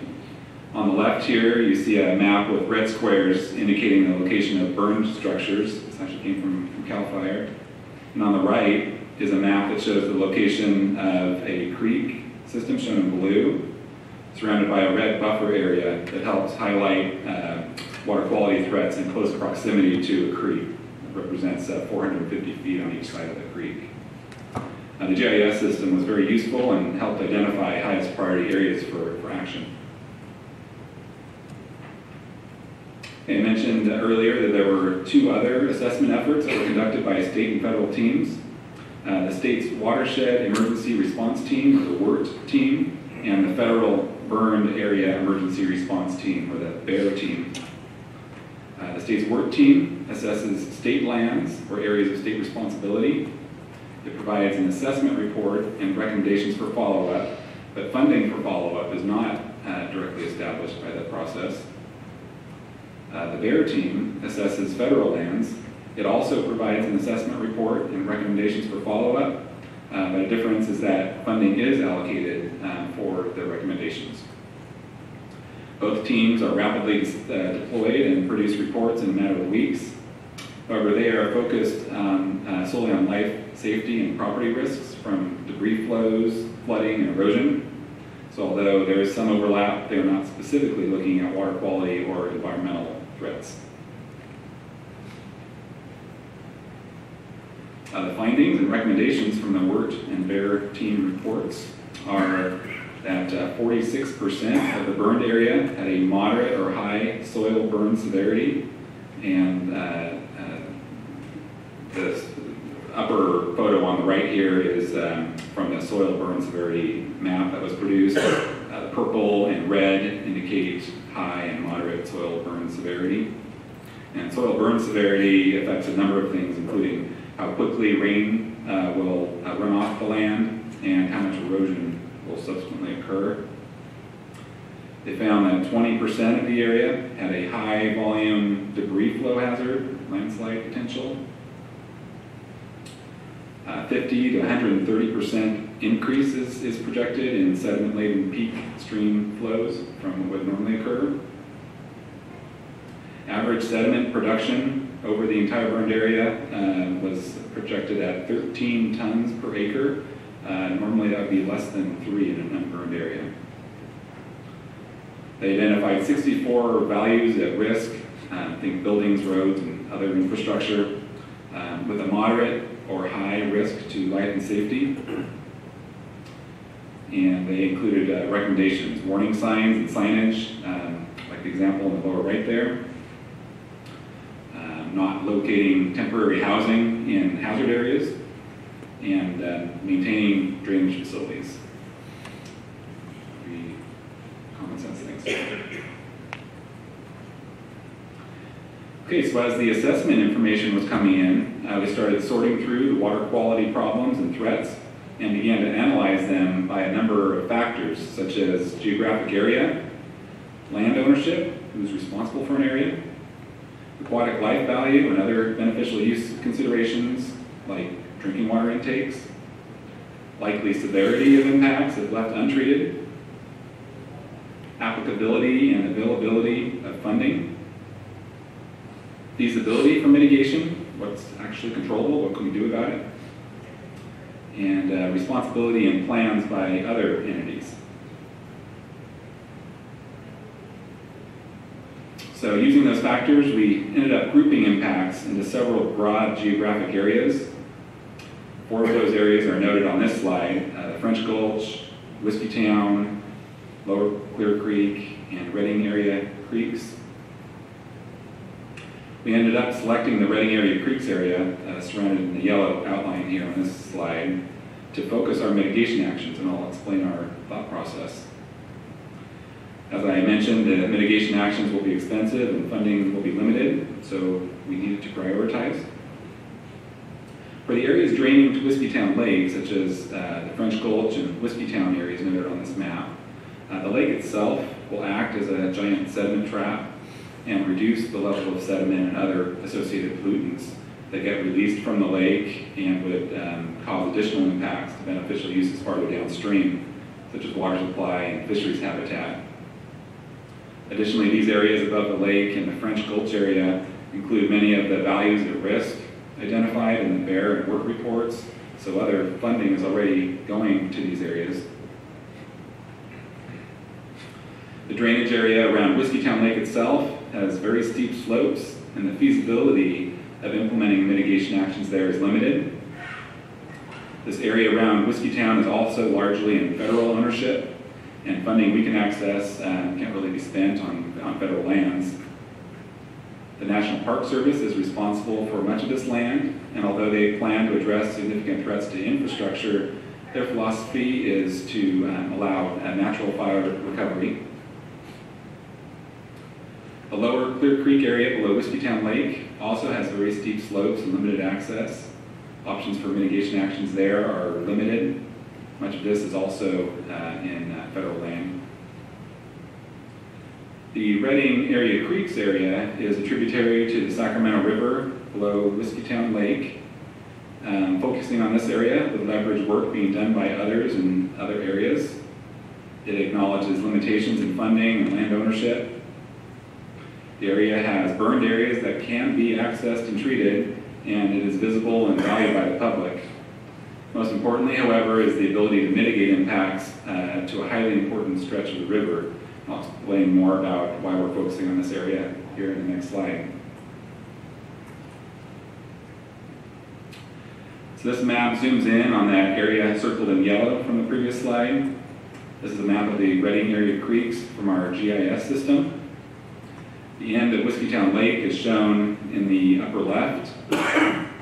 Lake Shasta is off the map to the north.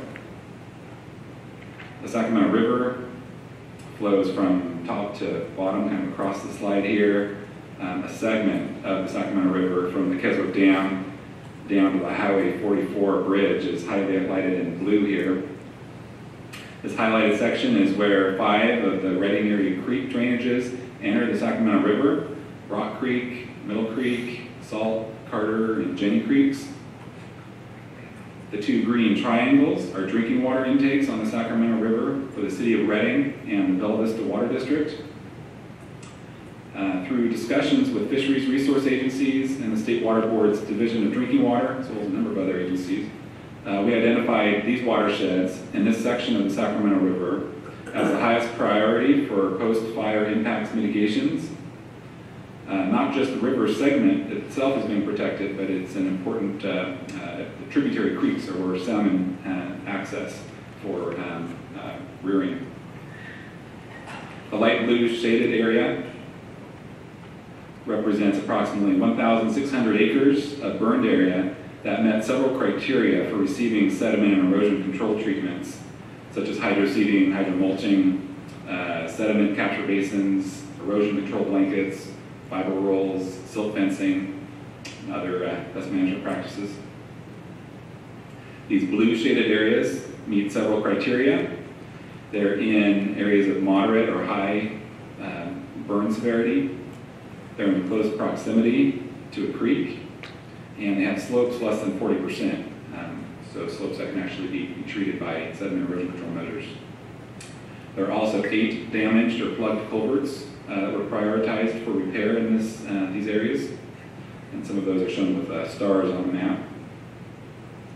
And these 1,600 acres of burned area and damaged culverts are the focus of our mitigation actions. So how to fund these mitigation actions? These priority mitigation projects are expensive, and finding funding for them has been challenging. In August, we began working with State Water Board staff and California Office of Emergency Services, Cal OES, to identify funding options. In September, we identified the Cal OES and FEMA Hazard Mitigation Grant Program, HMGP, as the most appropriate funding source and began developing draft scope of work. Also during September, we worked with the Western Shasta Resource Conservation District, RCD, to prepare them to implement a contract for implementing the work. During this time, Clint Snyder and Patrick Palupa worked with executive staff at State Water Board on coming up with the 25% match funding needed for the grant. And at the State Water Board's last meeting on October 2nd this week, as Mr. Palupa mentioned earlier, State Water Board approved 2 resolutions. One, authorizing the Department of Financial Assistance, or DFA, to provide funding from eligible general obligation bond funded financial assistance programs, the cleanup and abatement account, and the non-point source grant program. And 2, State Board also authorized the Executive Director to file an application for the Hazard Mitigation Grant Program with Cal OES for federal financial assistance and or state financial assistance. The grant application for the Cal OES FEMA Hazard Mitigation Grant Program is due tomorrow, October 5th, and will be submitted by State Board. If all goes as planned, we will be able to start mitigation work using State Water Board funding by the end of this month, by the end of October. And then for the Cal OES FEMA grant funding, there's normally a 6 to 9 month window for review and approval, but we've been working directly with those agencies to expedite that and expect something much more quickly than that. Indications are that we could receive that funding by the end of the month and start following up on the funding from the State Water Board after that.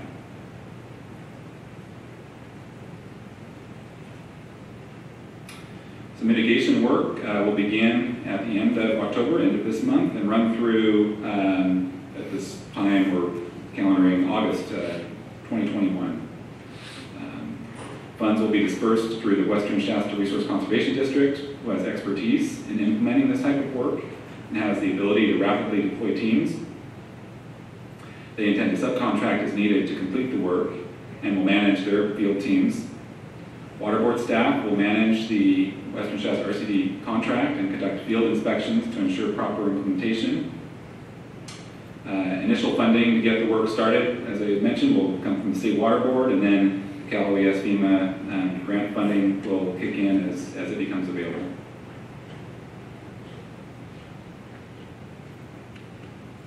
A post-fire water quality monitoring program has been developed to provide data for several purposes. Provide data on post-fire impacts on water quality, assess water quality in important water bodies to guide response efforts to protect beneficial uses, assess the effectiveness of post-fire impact mitigation efforts, such as repair and maintenance of water crossings and culverts, and sediment and erosion control measures, and also to guide follow-up activities. This map shows the 15 monitoring locations that were selected. Some of the things considered in selecting those locations included the locations of drinking water intakes, areas of fish spawning and rearing habitat, soil burn severity, land use, locations of planned mitigation actions, and accessibility for monitoring.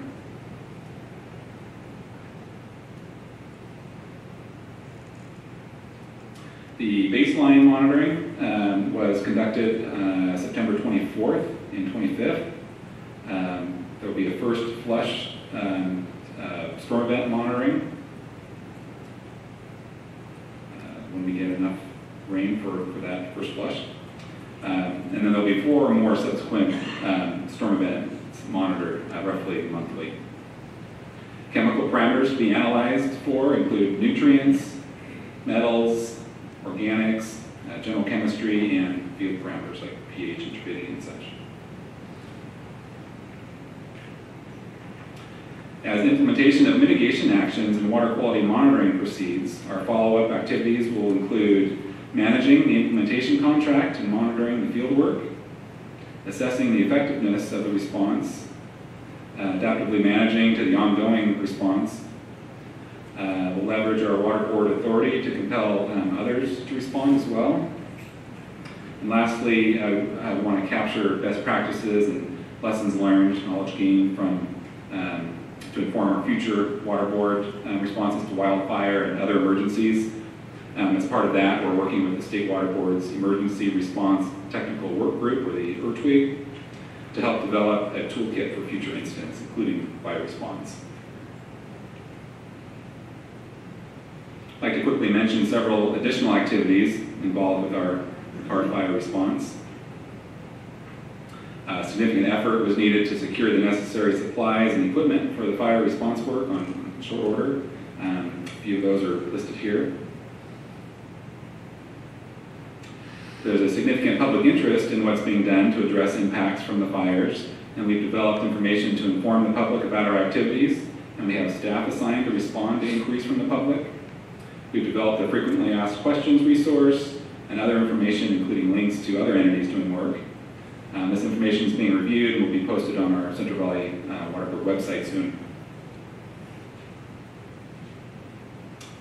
This slide just illustrates the level of coordination and communication needed for this kind of effort. Lots of meetings.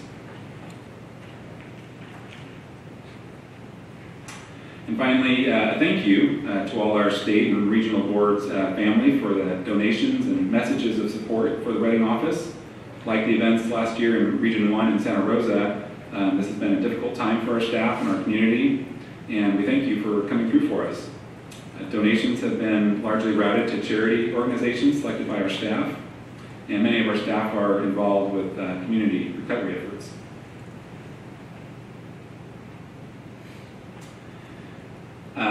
So I was asked to also include this slide to mention 2 local fires that occurred immediately after the Carr fire.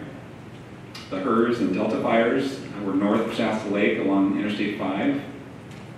The HERS burned from August 9th to September 12th and burned just over 46,000 acres. The Delta fire burned from September 5th through, I think they were projecting 100% containment today, but the weather that came this week, probably a little earlier. It burned approximately a little over 62,000 acres and burned 20 structures. The Delta fire burned into the HERS. They merged, and the collective burned area is approximately 109,000 acres. It's almost half the size of the car. The fire is along the Sacramento and McCloud rivers, all above Shasta Lake, and Interstate 5 was closed down for almost a week. Our focus has been on the Carr fire, but impacts from the HERS and Delta are also being considered. However, based on the prioritization process that I mentioned that we did for the Carr fire, the planned areas for mitigation actions will remain the same. Similar to the Carr Fire, where much of the burned area is above Whiskeytown Lake, and the lake itself will contain much of the sediment that runs into it. The HERS and Delta fires are both above Shasta Lake, which will also capture sediment before it's released downstream below the dam, where it would do more damage to drinking water supplies and fish habitat.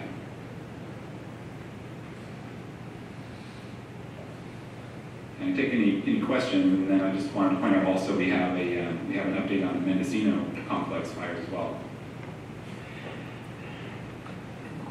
Very interesting presentation. I was amazed at how quickly that fire ran at one point, although I'm aware of fires running 50, 60 miles an hour for a period of time. Any further questions, comments? Yeah, I wanted to thank Brian. I was curious, was there any impacts on the mine remediation work that was going on at Iron Mountain and the other mines in the area? Iron Mountain remained operational, but they had a number of problems that it's going to take quite a bit of time to for them to recover from. A lot of the plastic piping used throughout the acid mine drainage was burned. They had a fire inside one of their adits and had to call in a special firefighting team to enter the mine and fight the fire. But they managed to keep the precipitation plant operating and functional.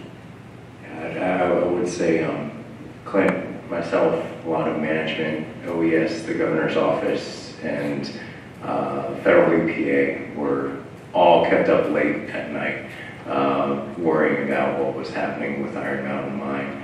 I think the communications protocol that we utilized, and Kate Berger, who's in the audience and works for our staff, helped interface with all the agencies that were fighting the fires to convey to them the priority for keeping that site right side up.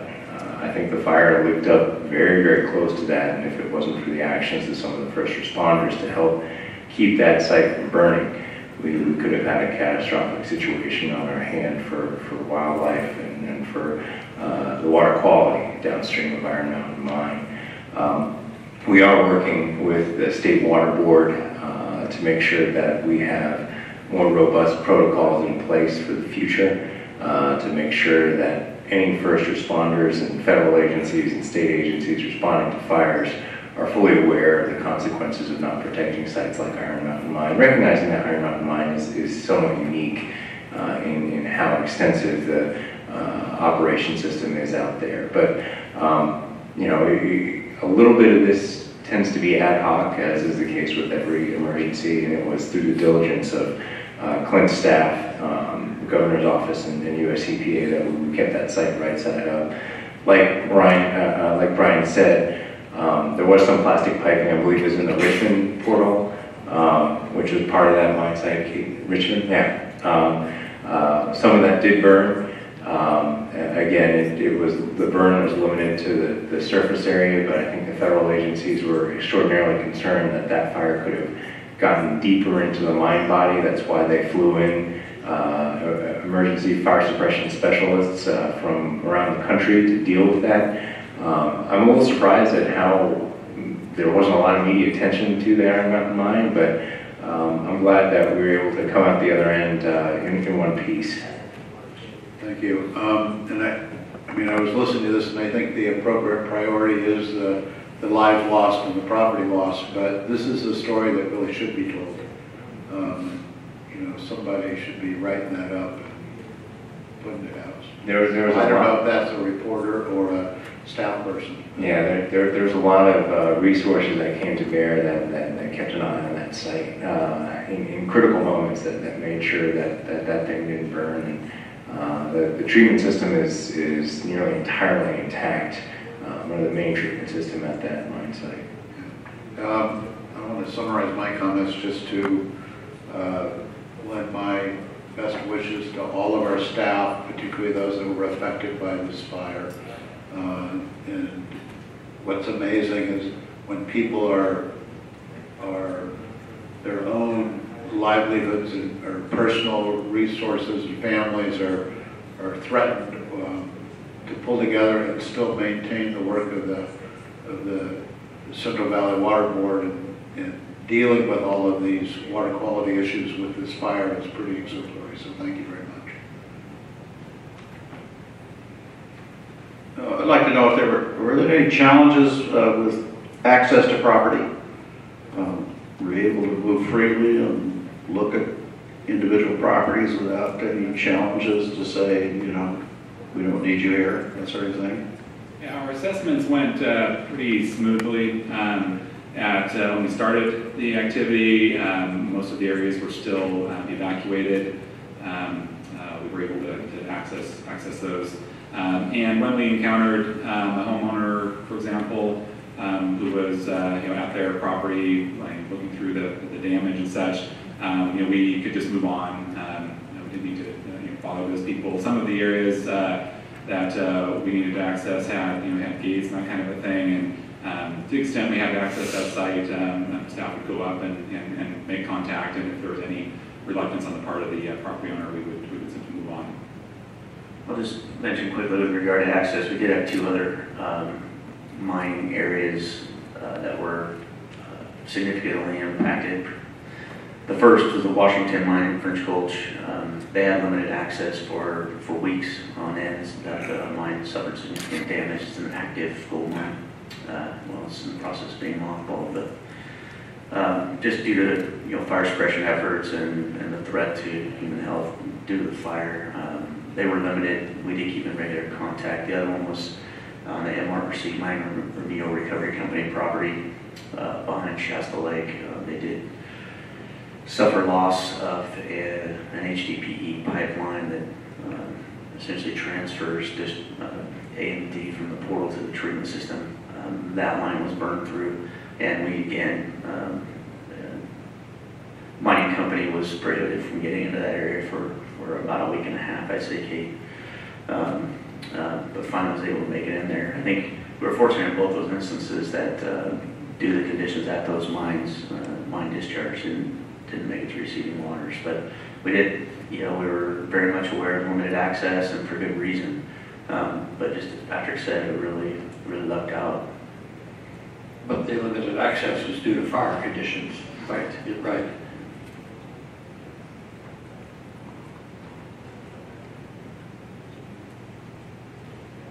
Okay, if there are no more questions on Carr Fire, we'll move on to a quick summary of the Mendocino Complex fires. Just 1 second here. We've had a request for a short break. We will take a short break, and it is now 11. Let's be back in 10 minutes.